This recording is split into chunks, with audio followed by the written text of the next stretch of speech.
has extensive medical training in internal medicine and endocrinology and is a strong advocate for popular forms of spirituality. Deepak has written over 80 books in the field, including 22 New York Times bestsellers. Through his books, videos, and lectures, he's become one of the world's most well-known public figures on holistic health. Welcome. You're an amazing doctor, spiritual teacher, professor, author, father, husband, and on top of that, you run a hugely successful enterprise. What can you tell me about how to balance the work life and the spiritual life? I think just assume that there's only a spiritual life and nothing else. If you do that, then everything else follows. So come from your spirit at all times and forget about the work life. It will spontaneously flow. Even when the phones are ringing and everyone's pulling you in 5 different directions and when you the need phones to... are pulling and everybody's, phones are ringing, everybody's pulling in your 5 directions, you don't like it, then just tell yourself, why did I create that? We create everything that happens to us, and then we say that's happening to us when in fact we make it happen.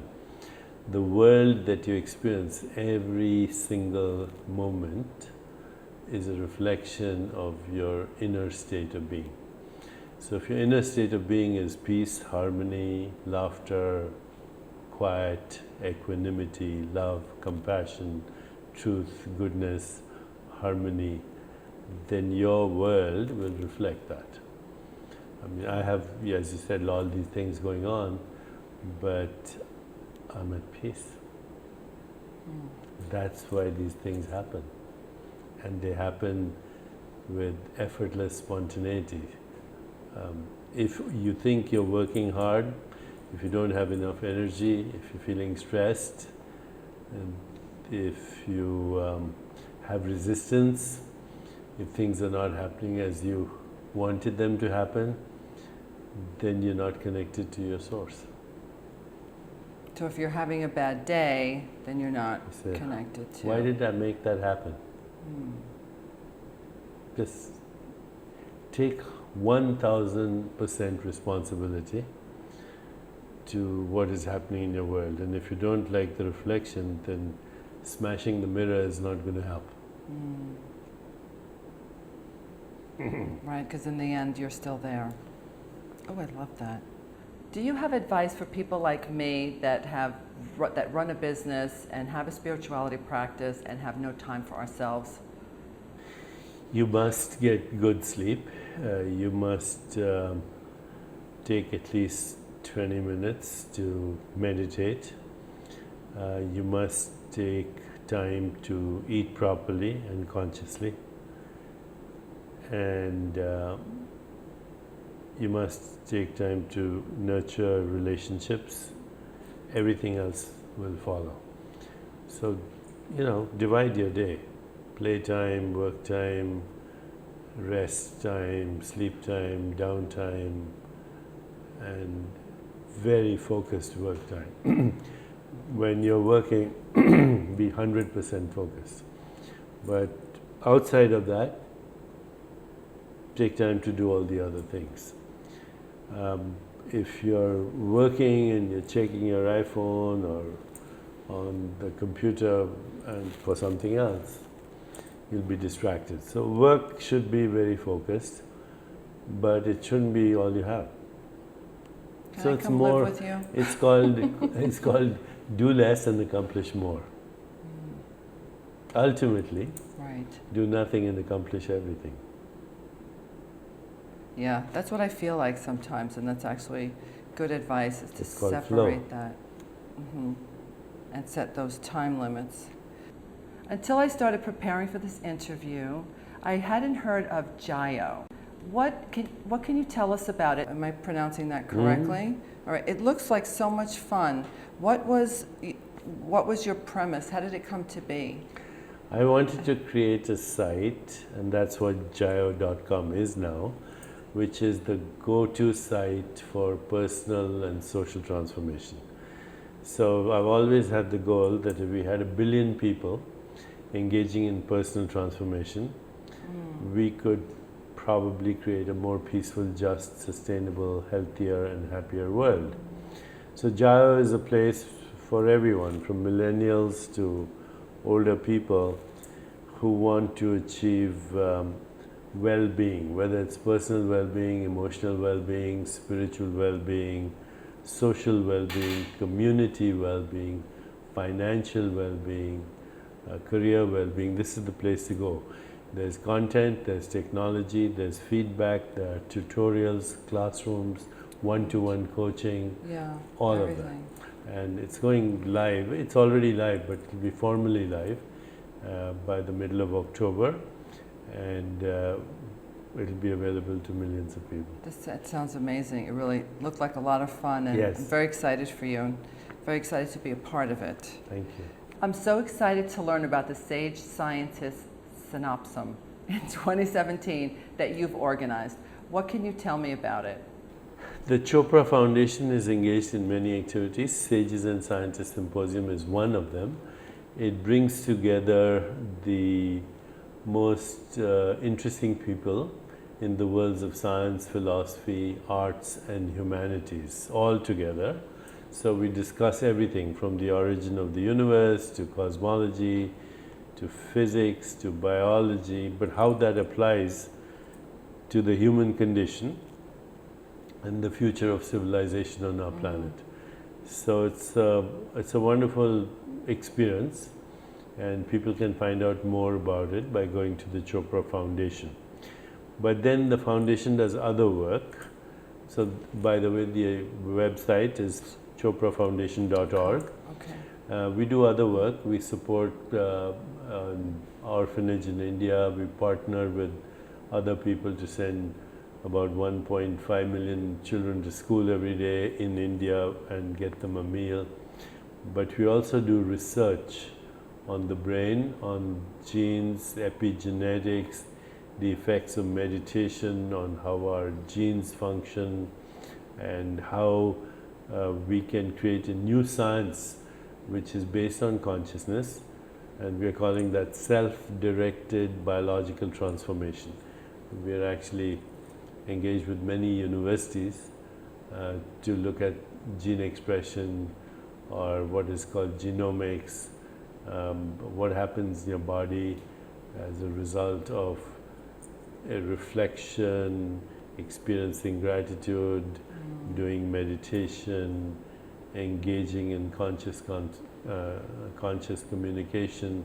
So There's that's the most exciting thing we do. And there's so much, research being done now, and I think that it's really helping our culture embrace meditation more. That's and right. a better way of life. So Yeah. it's really beautiful work that you're doing. So thank you for doing that.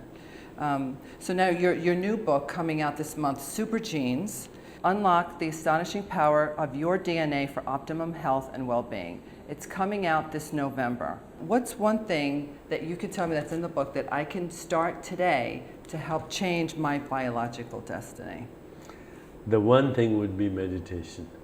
We have shown, along with other scientists, that just the daily practice of meditation increases the level of an enzyme called telomerase that regulates your biological age. So you can, just by doing that, change how you age at the level of your genetics. That's the one thing you can do, but there are many more things in the book. I do have a meditation practice. I do. I live by it. Very good. One of my favorite quotes of yours is, "Aging is simply learned behavior." I love that. We age in the way we learn from others. If people around you are aging in an accelerated way, then because, again, your relationships reflect your own stage of consciousness, you will age the way they do. On the other hand, if you have examples of people who not only age in a way that could be called graceful but also glamorous, and people who can in fact reverse the biological markers of aging, as we show in the book, then you will learn to age in a different way. It's amazing. It's really, really amazing.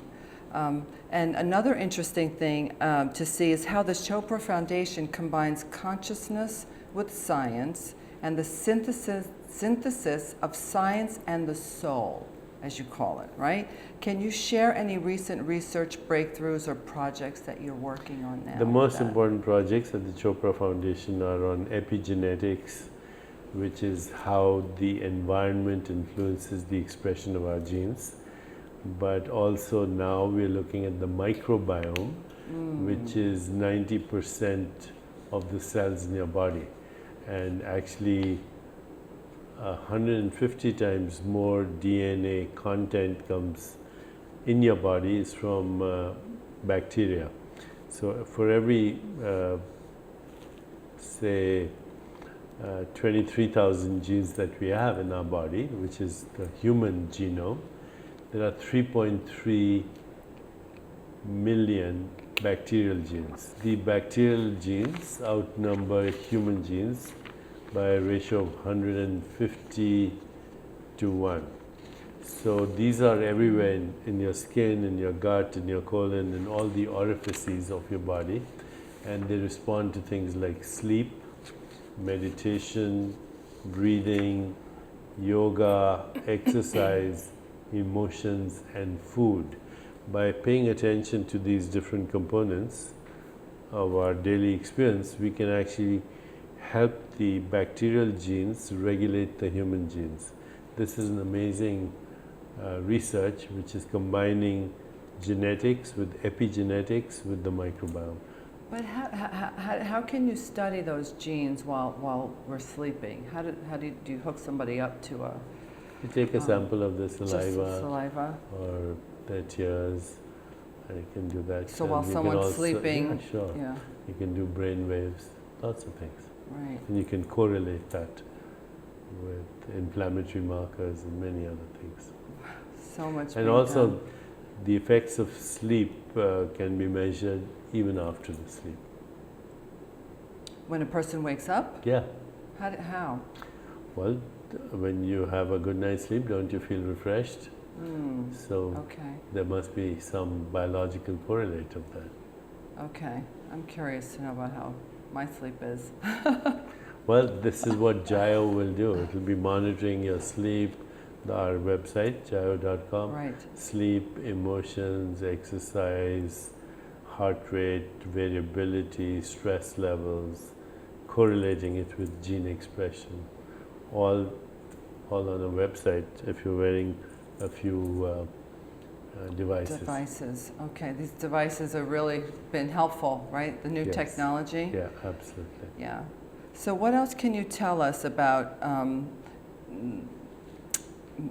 transformation and how best to nurture those parts of ourselves that are just not Well, there's balanced physical transformation, which we've discussed, but then there's social transformation, which means family and friends. And the more you engage with them, the more you help each other transform.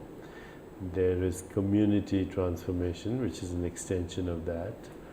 There is career transformation, if your calling, your job, and your career are in alignment, and who you're working with. Are you part of an effective team that has shared vision, emotional bonding, that support, where everyone supports each other and also complements strengths. Then finally there's financial security. All these things are inseparably woven into each other. Again, this will all be, the tools for this will be on jayo.com. Okay. Now you said something earlier about how smashing the mirror and how our outer world is a reflection of ourselves. Is that everything? Like, I know about the mirror work. I've done some of the mirror work, and I know what I project out to others. If I'm feeling angry, it's really something within myself that I need to address. But were you alluding to the fact that everything in our outer world is a circumstance of of an experience in our life or how we've been raised? Everything in your world is a reflection of your state of consciousness and of the state of consciousness of the people that you hang out with. So right now, if you see a world that is full of war and terrorism and eco-destruction, extinction of life, mechanized death, pollution, poisoned food, climate change, this is the projection of our collective consciousness, yes. That's why you need a critical mass of people who are engaged in more peace, harmony, love, compassion, joy, and that will translate into a different world. But even your personal world, in the midst of that, is ultimately a reflection of your deeper levels of awareness, yes. There is no outer world. The world is in you. Right, of course. The world that exists in your awareness. One of the last questions we like to ask our guests is, tell us one of your Rewire Me moments. I'm embarrassed to say I didn't need to. No, I had rewiring moments, many of them during my residency and my internship, because I was pretty stressed, taking care of a lot of stressful people, and I realized I couldn't help them if I didn't take care of myself.